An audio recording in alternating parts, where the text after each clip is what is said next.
Hey guys, it's Paul Myers, licensed counselor, owner, and lead therapist of Intentional Counseling. We are a group practice in Frisco, Texas, and we specialize in mental health. And today I'm going to cover a healthy parent-child dynamic versus an unhealthy parent-child dynamic. This is just a quick synopsis, nothing too detailed. But it's helpful if you relate to it at all, or maybe you have a toxic parent, or maybe you're parenting currently and you want to do the best job possible. This is just nice to see the difference in a few examples that I find relevant. In my practice, when I meet with people that have gone through a divorce, or they have a co-parent, or they're co-parenting, or they're in the middle of a separation, or maybe they're just having marriage problems and the child is privy to that, or there's just a lot of needs that the parents are having because they're going through a lot. And so there's a high chance of this unhealthy dynamic that can occur. So let's take a look. I've just made 5 bullet points and I've accentuated the difference on healthy versus unhealthy. So healthy is on this column, unhealthy is on this column. And so the first key component of healthy parent-child dynamic is that the parent is focused on the child. In other words, it's about the kid, it's about the child's needs. So the child's emotions. So when the parent is able to have the child come to them, express their emotions, and they contain that, and they're able to offer comfort and support, it's very healthy for the child. Helps the child learn how to deal with emotion and build resilience to emotion and not be so overwhelmed by it, or avoid it, or suppress it, or feel wrong for having it.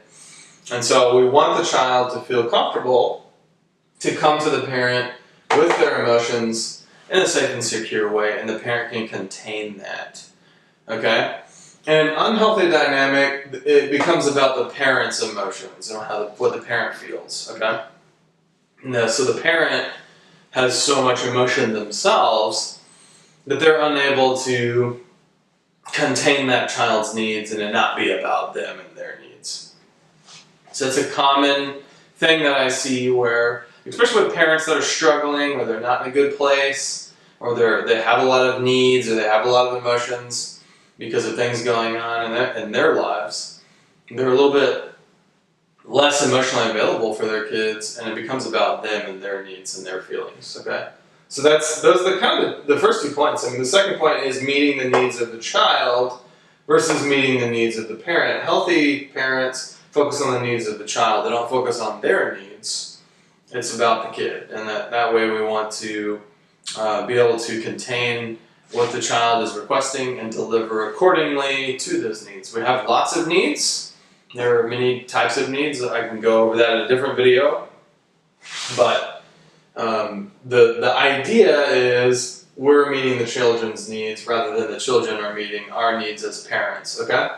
That's very crucial because I see a lot of parents, their needs are so big that they just can't even help themselves, and they start venting to their kid, or over-disclosing their problems to their kid, or using their kid as a source of support for them, or making it about their feelings and what they're struggling with and their needs, and they put that on the child, and it creates this very unhealthy dynamic where children feel responsible for that parent, and the children don't feel comfortable about coming to the parent with their needs, and instead it becomes about the parent.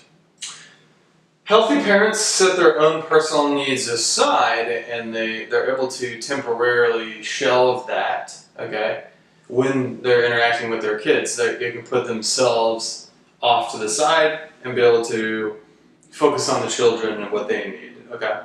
Now, parents do need to meet their needs, but there are healthy ways to do that. You don't do it through your kids.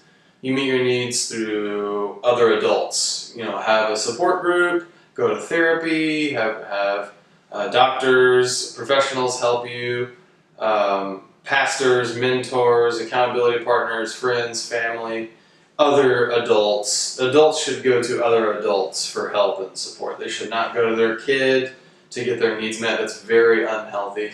very destructive and damaging on the child, puts them in a very bad position. And so healthy parents set their personal needs aside when they're dealing with their kids. They meet their personal needs at a later time when they're able to do so and create the space to do so. But they don't make the kid responsible for their needs.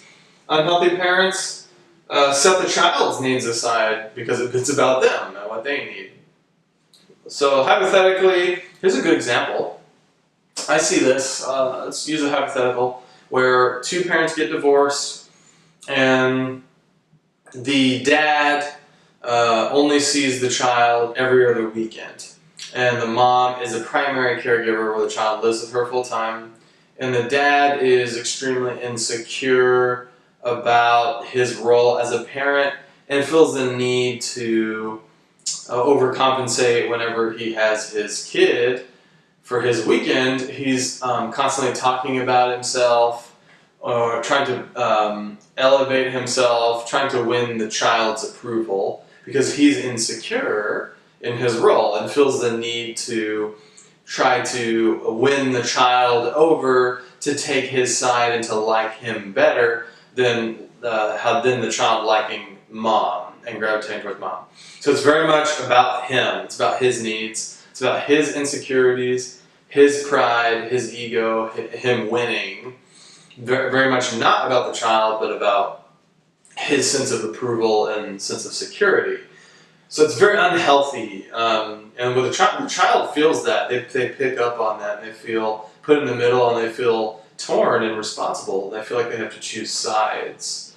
And so and the child wants that relationship with the parent. They want that approval of the parent. So the child is, of course, going to step up to the plate and take on the responsibility of their parents' needs. Okay? Very, very normal. I've seen that thousands of times. So that's a good example where parents, they just want to validate themselves and they have that insecurity and they really feel the need to win their kids' approval rather than the other way around, than trying to give their kid approval, which is really what children need from their parents. So, number 4, the motive and intentions behind what the parent is doing matters a lot. So a healthy parent has is a child-focused motive. So the intentions and motives are for the betterment of the child and to benefit them. Versus an unhealthy parent has self-validation as the motive. Or they want to win, or they want to be liked, or they want to be approved of, or they want to feel more valuable, in themselves, or they want to feel like a good parent. Like, I feel better about me because I'm a good parent. That's about them. That's not about the child. It's very unhealthy. Okay? So those motives are a good indicator. And obviously, it's very hard to read motives. The only one who really reads motives is God. But we can all look into our own hearts and read our own motives if we're being authentic with ourselves. So try to have that awareness of motives and of yourself and of others. Then we have 5. In a healthy parent-child dynamic, the parent's secure in their role and they're receptive to their child. So the child can come to them and they're receptive. And they respond with humility, they respond with stability, they respond with patience, and they're able to deliver and contain those needs and requests from their child with receptiveness. Okay? An unhealthy parent is unreceptive towards their child. They get defensive, they take it personal, it becomes about them and their needs and how they feel, and they don't really respond to the child well with openness and receptiveness. Instead, they make it about their insecurities, and they internalize things, and they can't handle their child coming to them with their needs because they take it as a direct attack on them as a parent or who they are or their perception. Okay, you see what I'm saying? Unhealthy parents are not receptive to other people's perceptions. They don't understand that their child's perception is different than theirs, and that they want to allow space for that, and that's acceptable. They don't understand that. They just see their perception is correct, and their perception is the only perception that's accurate. Everyone else's perception is not accurate. Therefore, I'm unreceptive to it. Okay? Lots of these qualities I see in narcissistic parents. We'll cover narcissism in a different video. But I just wanted y'all to have a clear difference of what that would look like, and maybe a few examples where parents make their children about them, and they live vicariously through their kids, but really it's about them, it's not about their kid, right? So that's something to keep in mind. If you are a parent, always make sure to check your motives and keep a pure heart. Make it about your children and their development, not about you. We are human, so no one's perfect. There's no such thing as a perfect parent. But we could all improve and we could all be better, right? If you're a child, try to be aware if your parents have these insecurities and struggles. And maybe don't take that personal to you. And it's really not a reflection of you at all. It's really just a reflection of the insecurities of your parent. And that's their own responsibility to manage, not yours. Okay? If you haven't done therapy, go to intentional-counseling.com. That we would be happy to help you. Either myself or one of our trained therapists would be available, either telehealth or in person if you live in the Dallas-Fort Worth Metroplex. Or if you continue to, please subscribe and continue to watch these videos. A lot of the content I cover in therapy will be in these videos, so just continue to watch. That helps us grow, and the more people we help, the better. So go to our website, intentional-counseling.com, or subscribe to the videos. And we appreciate you watching, and until next time, take care.